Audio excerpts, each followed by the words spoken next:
A trial underway in Austin over the state's abortion law getting underway today, once again bringing out both opponents and supporters. Good afternoon, I'm Robert Hadlock. Shannon Wolfson has the day off. House Bill 2 would require abortion clinics to have ambulatory surgical centers, which are similar to emergency rooms. But clinics are fighting the law before it forces many places to close down. KXAN Sophia Beausoleil joining us live from outside the federal courthouse in downtown Austin with our top story. Good evening, Robert. Well, day one of the trial just wrapped up, and clinics argue that the new abortion law creates restrictions, rather obstacles, for women who want to get abortions. But the state says it's all about health and safety. Now, outside the courtroom, many people showed up to where I'm standing right now this morning to show their support for what they believe. It's a showdown that went from the state capitol and now, a year later, to the front steps of a federal courthouse.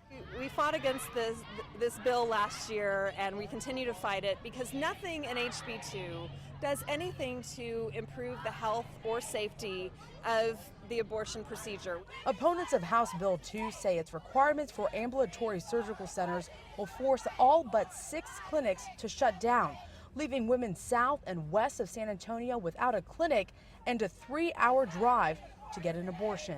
HB 2 is primarily impacting women of color, low-income women, rural women, and young women, those most vulnerable in our state. But the state argues that the new law protects women in case an abortion goes wrong.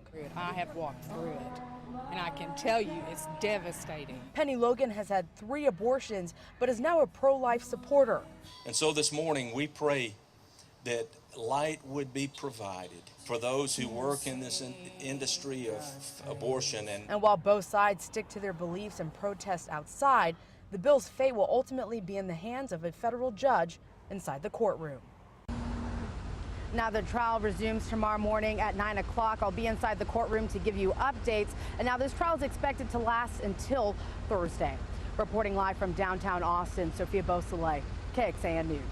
The fight over abortion laws playing out in other states. Today, a federal judge temporarily blocked an Alabama law which requires doctors at abortion clinics to have hospital admitting privileges. The same thing happened last week in Mississippi. Appeals over these types of laws are likely to land before the U.S. Supreme Court. We took a closer look at the impact of the Texas law on abortion providers here in the state. The places marked in blue on this map are the only clinics expected to continue providing abortions after September 1st. The rest have stopped or will stop performing that procedure. Since the new law passed, fewer women in Texas have had abortions. The Texas Policy Evaluation Project found that the state had 9,200 fewer abortions in the 6-month period from last November through April. That is a 13% decline.